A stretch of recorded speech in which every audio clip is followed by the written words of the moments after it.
My whole attitude just was to be selfish, was to be looking out for number one, myself. I was a full-blown criminal. If you knew anything about me at that time, you'd definitely be crossing the street to the other side. Within modeling, when I first started, I actually felt accepted. There was this excitement. I wanted to travel. I wanted to see the world with something different. The first pursuits I was looking at primarily was money. I felt like that everything I was measured by what was in my bank account. It was all about how much money I could make and how much freedom I could have and the things I could buy with that money. The suits, the jewelry, the cars, the recognition. I was so into that lifestyle that I did not want to change. The more I was involved in it, the more distance my family became, I became of them. I'm coming out of prison with $128 and a bus ticket back to where I was arrested. No family members, no ties to any communities. I realized the damage that I caused to myself, to my family, and to the people who cared about me the most.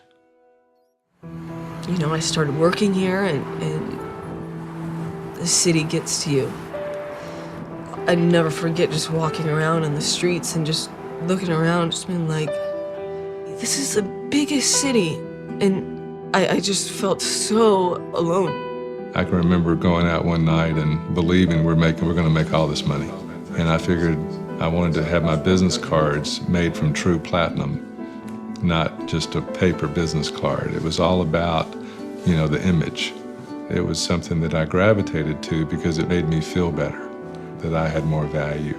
But there wasn't any substance to it.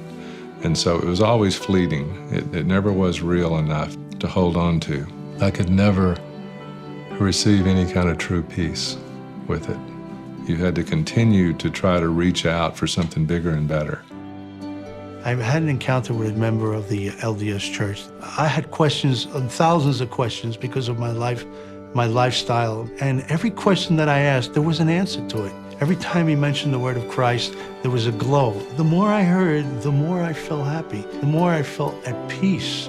And when he added that I would be with my mother and father again and get a second chance for them to see me who I am today, you know what? That's all I needed to hear. I struggled so hard to be that 115-pound, 33.5-inch hip person. I was miserable. And I know that my friend knew that. And so when she invited the missionaries over, I was skeptical about it. Missionaries came over and I felt at home, and they invited me to read the Book of Mormon. And without hesitation, yeah, I'll read it. It's changed my life. The plan of Bill Grubbs, was not getting me where I wanted to go. I knew I wanted something different, but I didn't really know what it was until I was introduced to Christ.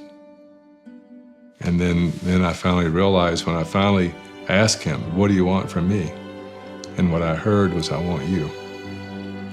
I want you. Him wanting me was personal. He didn't want my money. He wanted me to follow him, and it changed my entire perspective.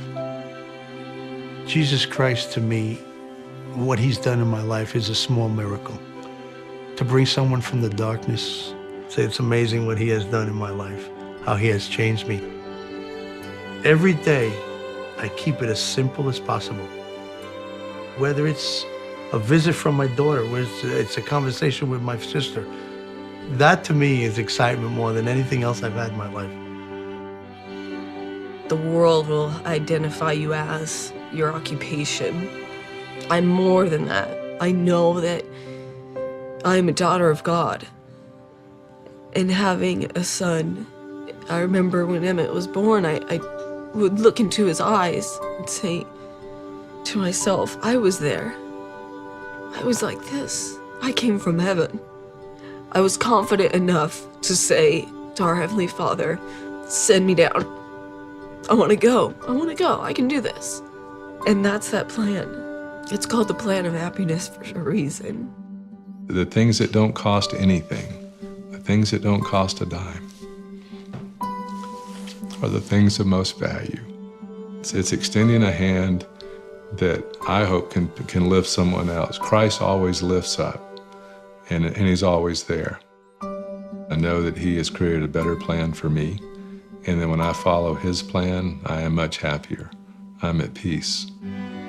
I guess now the same people that would want to cross the street to avoid me would want to be crossing the street to hang out with me. I truly have found happiness in my life. I have found true happiness. I have finally found true happiness.